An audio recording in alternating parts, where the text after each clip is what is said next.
तो आज की क्लास के न्यूमेरिकल में हम लोग डिस्कशन करने वाले हैं। देखेंगे कि एक न्यूमेरिकल आपके सामने रिप्रेजेंट है। इस न्यूमेरिकल को बेसिकली हम लोग पहले समझेंगे करना क्या है, उसके बाद हम लोग इसमें सॉल्यूशन करेंगे। सही बच्चे गौर से देखिए इसको कि एक 92U238, पहले इसको समझ लेते हैं। ये क्या लिखा हुआ है? ये लिखा हुआ है 92U238। ये चीज जो लिखी रहती है बच्चों, ये लिखी है आपकी परमाणु क्रमांक।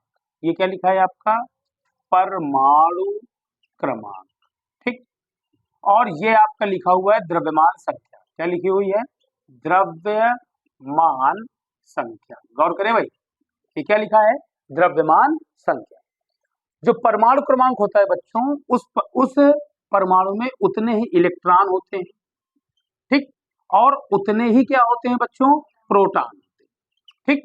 और जो द्रव्यमान संख्या होती है उसमें इसका फार्मूला होता है द्रव्यमान संख्या का A बराबर Z प्लस N। A का मतलब द्रव्यमान संख्या, Z का मतलब परमाणु क्रमांक और N का मतलब होता है न्यूट्रॉनों की संख्या। तो ये चीज जो है क्या है? ये चीज आप कह लीजिए प्रोटॉनों प्लस न्यूट्रॉनों की संख्या है। ये चीज क्या है? प्रोटॉनों प्लस न्यूट्रॉनों की संख्या। ये चीज क्या है? प्रोटॉनों प्लस न्यूट्रॉनों की संख्या। अच्छा, प्रोटॉनों प्लस न्यूट्रॉनों की संख्या को हम लोग न्यूक्लियॉन कहते हैं। क्या कहते हैं? न्यूक्लियॉन कहते हैं। ये आगे आपको पढ़ाया जाएगा, लेकिन अभी बेसिकली क्वेश्चन को समझिए। तो इसका मतलब क्या है? इसका मतलब क्या है कि ये आपका लिखा हुआ है 92।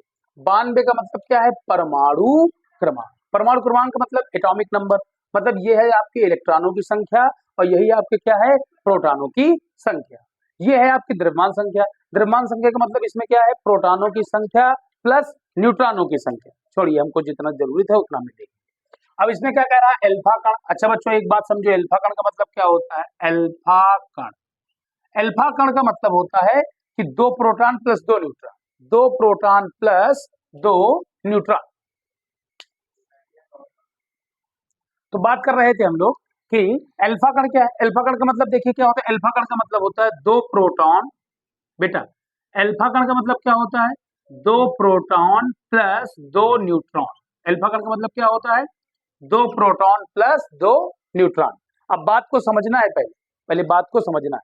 देखिए, अगर हम बात करें तो क्वेश्चन कह रहा है, कि 92U238 परमाणु अल्फा कण उत्सर्जित करता है। क्या उत्सर्जित करता है? अल्फा कण। तो एक ये हमारा परमाणु है 92U238। ठीक है, 92U238। और इसने क्या उत्सर्जित किया? इसने उत्सर्जित, उत्सर्जित, देखिएगा, इजेक्ट किया, उत्सर्जित किया। क्या उत्सर्जित किया? अल्फा कण। क्या उत्सर्जित किया? अल्फा कण। 92U238 उत्सर्जित करता है। क्या उत्सर्जित करता है? अल्फा। अल्फा कण का मतलब क्या उत्सर्जित किया? 2 प्रोटॉन, 2 प्रोटॉन प्लस और 2 न्यूट्रॉन। ठीक। तो बचेगा क्या? अगर इसने 2 प्रोटॉन, तो ये जो संख्या नीचे लिखी रहती है, ये संख्या जो लिखी है, ये क्या है? परमाणु क्रमांक है। इसी को इलेक्ट्रॉनों की संख्या या इसी को प्रोटॉनों की संख्या कहते हैं। तो अगर ये 2 प्रोटॉन उत्सर्जित कर देगा तो कितना बचेगा बच्चों? ये बचेगा, ये बचेगा 90U। 90 भाई, 2 प्रोटॉन इसने उत्सर्जित कर दिए। ठीक। और ये क्या लिखा हुआ है? द्रव्यमान संख्या। द्रव्यमान संख्या फार्मूला होता है A बराबर Z प्लस N, मतलब प्रोटॉनों की संख्या प्लस न्यूट्रॉनों की संख्या। तो देखो, प्रोटॉन कितने हैं? 2, और न्यूट्रॉन कितने हैं? 2। तो 2 2 कितना हो गया? 4। तो कितना बचेगा? 4 इसमें से कम हो जाएगा तो कितना बचेगा? 234। और इससे उत्सर्जित होकर के देखो, यदि किसी क्षण अल्फा कण विघटित परमाणु के केंद्र से, ये तुम्हारा जो परमाणु है इसके केंद्र से कितनी दूरी पर है? 9 गुणे 10 की घात माइनस 15। इससे दूरी है 9 गुणे 10 की घात माइनस 15 मीटर।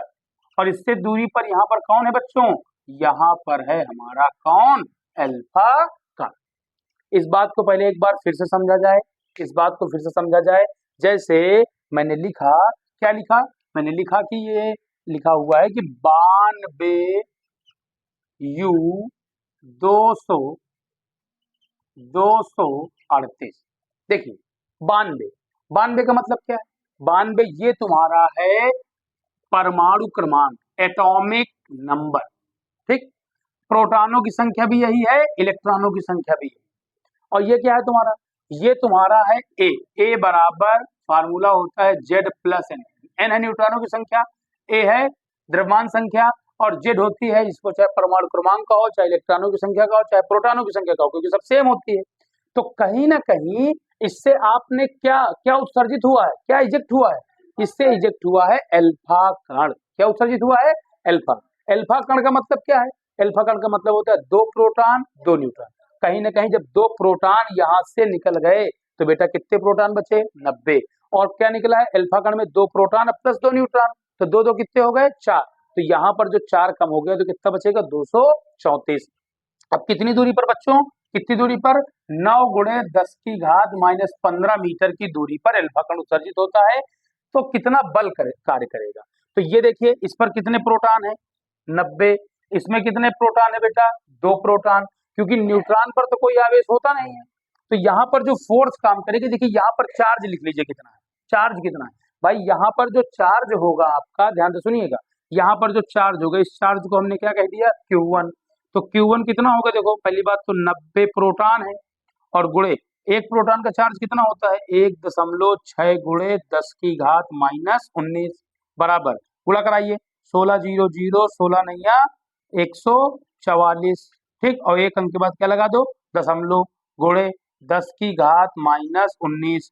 तो ये आपका एक दशमलव यहाँ है, इधर ले आओ, तो 1.44 गुणे 10 की घात माइनस 19, और कई अंक लाए हो, 1 2, तो प्लस कितना कर दो, 2। तो फाइनली कितना आ गया, 1.44 गुणे 10 की घात माइनस 17 कूलम। ये Q1 का मतलब यहाँ पर आवेश है भाई। यहाँ पर देखिए 90 प्रोटॉन है, तो जो आवेश होगा 90 प्रोटॉनों के बराबर होगा। यहाँ पर देखो कौन है, अल्फा कण, तो यहाँ के आवेश को हमने क्या कह दिया बेटा, Q2 कह दिया। अच्छा, अल्फा कण में देखो क्या होता है, 2 प्रोटॉन और 2 न्यूट्रॉन होते हैं। क्या होता है, 2 प्रोटॉन, देखो न्यूट्रॉन के पास तो कोई चार्ज होता नहीं है, न्यूट्रॉन का चार्ज कितना होता है, 0। तो चार्ज किसका होगा, केवल प्रोटॉन का। तो लिखोगे 2, और प्रोटॉन का चार्ज कितना होता है, 1.6 गुणे 10 की घात माइनस 19, गुणा कराइए, 16 दूनी 32, और एक अंक के बाद क्या लगा दो, दशमलव, गुणे 10 की घात माइनस 19 कूलम। देखिए एक आवेश ये है, एक आवेश ये, 2 आवेश हैं, और 2 आवेश एक दूसरे से कुछ दूरी पर सेपरेट किए गए हैं, कुछ दूरी पर क्या किए गए, सेपरेट किए गए हैं। तो कूलाम के नियमानुसार, किसके हिसाब से, कूलाम के क्या बेटा, नियमानुसार, कूलाम के नियमानुसार, कूलाम का नियम क्या कहता है, F बराबर 1/4 pi epsilon not Q1 Q2 बटे R²। आप कह सकते हैं कि 1/4 पाई एप्सिलॉन नॉट का मान क्या होता है, 9 गुणे 10 की घात 9, और Q1 बेटा, Q1 की वैल्यू कितनी देखो, 1.44 गुणे 10 की घात माइनस 17। Q2 कितना है बेटा, 3.2 गुणे 10 की घात माइनस 19 बटे बटे ये क्या है तुम्हारा, R²। बोलो बेटा, R की वैल्यू यहाँ से लेके यहाँ तक की डिस्टेंस कितनी है बेटा, 9 गुणे 10 की घात माइनस 15, और इसका क्या है बेटा, होल स्क्वायर। चलिए इसको सॉल्व करते हैं, देखिए तो ये आपका हो जाएगा कहीं ना कहीं, ध्यान से देखिएगा, 9 कर लीजिए, गुणे क्या है 1.44 गुणे 3.2 गुणे 10 की घात, देखिए ये माइनस का, ये माइनस का, तो देखो 19 और 17, 19 और 17, हाँ, तो जब इसको जोड़ेंगे तो ये है आपका -17 और -19, तो कितना आ जाएगा, -17 -19, तो आप जोड़ेंगे तो माइनस का 36, लेकिन ये क्या है साथ में, प्लस का 9, तो 36 में 9 घटा दो तो आपको कितना बचेगा, माइनस का 27 बचेगा, ठीक, बटे 9 का स्क्वायर, 9 का स्क्वायर कितना होता है बेटा, 81, और गुणे 10 की घात 15 का स्क्वायर कर दोगे भाई, 15 दूनी 30, माइनस का 30 आ गया। अब देखिए 9 का 9, 9 निया 81, अच्छा F बराबर, चलिए यहाँ पर इसको लिखे दे रहे हैं, इसको हटाए दे रहे हैं, देखिएगा, देखिए F बराबर क्या आ जाएगा, F बराबर आपका आ जाएगा, देखिए क्या है 1.44, ये बात एक बार फिर समझ लीजिए, देखिए 9 गुणे 1.44 गुणे 3.2, 10 की घात 9, 10 की घात -17, 10 की घात -19, तो 19 और 17 36, ठीक, वो भी कहेगा माइनस का, और 36 में 9 घटा दो तो 27, 36 बड़ा था माइनस का तो माइनस का आ जाएगा। यहाँ देखिए 9 का स्क्वायर 81 और 10 की घात -15 तो 15 दूनी 30, तो ये आपका देखिए 9 निया 81, 9 बचेगा तो क्या बचा, देखिए ये बचा आपका 1.44 गुणे 3.2 गुणे 10 की घात कितना है माइनस का 27 गुणे 10 की घात कितना है माइनस है, ऊपर उठा ले जाओ कितना आएगा प्लस का 30 और बटे बच्चों अभी भी कितना है 9। अच्छा एक काम करो 9 से भाग करा दो, तो जब 9 से भाग कराओगे एक में तो भाग तो जाएगा नहीं तो कितना आएगा 0, और फिर क्या लगा है दशमलव, अब ये एक इसके साथ हो जाएगा तो कितना हो जाएगा 14, 9 एकन्नम 9, कितना बचेगा 5, तो 5 बचा तो 54 हो गया, नछहा का 54 और गुणे 3.2 गुणे 10 की घात 30 में 27 घटा तो कितना आएगा 3, गुणा करा दीजिए इनका, जब गुणा कराएंगे आप तो देखिए 16 दूनी 32 की 2 हासिल लगा 3 और 16 त्रिको 48 और 48 और 3 कितना हो गया 51, ठीक, और कई अंक के बाद दशमलव, देखो 1 2 3 1 2 3 अंक के बाद दशमलव, ठीक ना, और गुणे 10 की घात कितना कर दिया जाए 3, तो एफ बराबर फाइनली आपका आ जाएगा, देखिए 10 की घात 3 का मतलब क्या होता है, 10 की घात 3 का मतलब क्या होता है 1000, गुणा करा दो 1 दूनी 2, 1 एकन्नम 1, 1 पंचे 5 और कई जीरो 1 2 3 जीरो, कई अंक के बाद दशमलव 1 2 3, 1 2 3 अंक के बाद क्या लगा दो दशमलव, तो फाइनली एफ की वैल्यू कितनी आ गई बेटा 512 न्यूटन, 512 न्यूटन।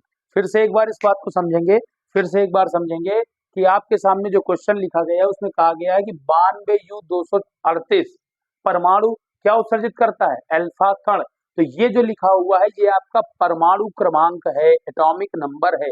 अगर ये परमाणु क्रमांक है तो परमाणु क्रमांक जो होता है वही इलेक्ट्रॉनों की संख्या है और वही प्रोटॉनों की संख्या है, ठीक है।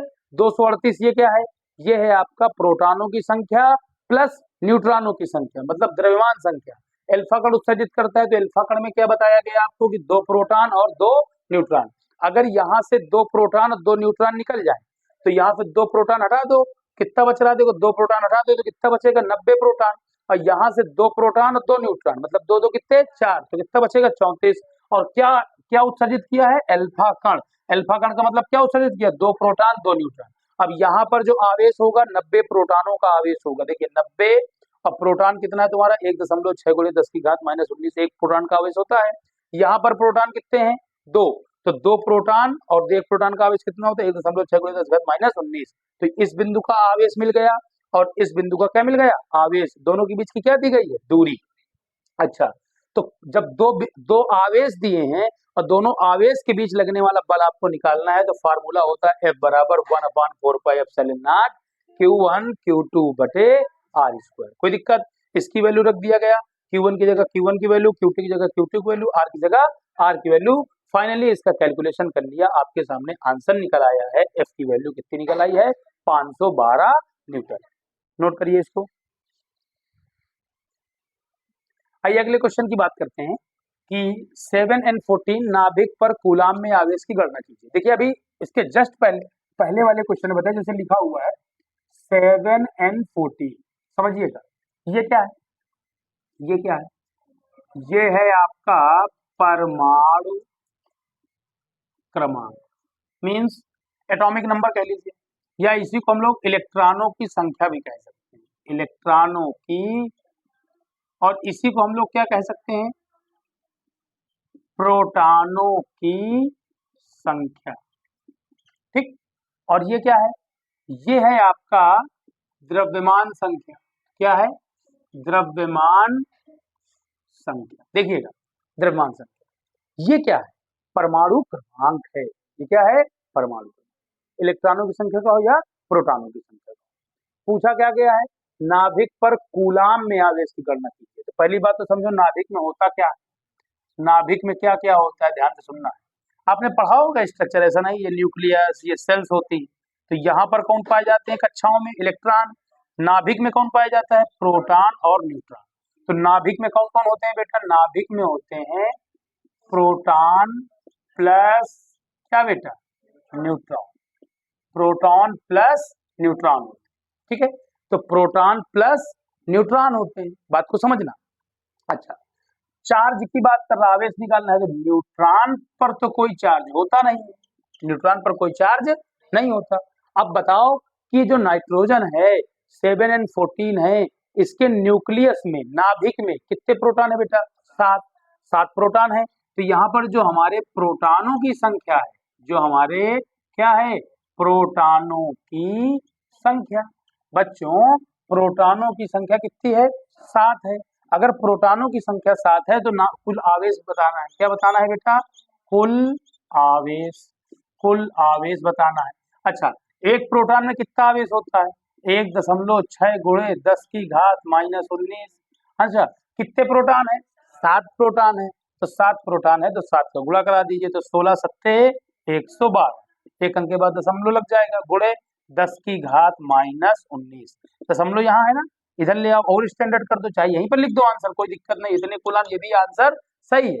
लेकिन अगर चाहो तो दशमलव यहाँ एक अंक के बाद लगा दो, तो 1.12 गुणे 10 की घात -19, तो क्या अंक लाए? 1 अंक, तो प्लस का 1 आ जाएगा, 1.12 गुणे 10 की घात -18 कूलाम, ये भी आपका आंसर सही। तो बात ठीक ही, नाभिक पर आवेश की गणना करनी थी, तो नाभिक में कौन कौन होते हैं? नाभिक में होते हैं प्रोटॉन और न्यूट्रॉन। न्यूट्रॉन पर कोई आवेश होता नहीं है, तो न्यूट्रॉन के आवेश से कोई मतलब नहीं। कौन होता है केवल नाभिक पर? प्रोटॉन, जो इसमें आवेशित कण है। तो प्रोटॉन कितने हैं यहाँ पर बेटा? 7 है, तो एक प्रोटॉन का आवेश ले लिया और कितने गुणा करा दिया उसमें? 7 का गुणा करा दिया। ठीक है, नोट करिए इसको।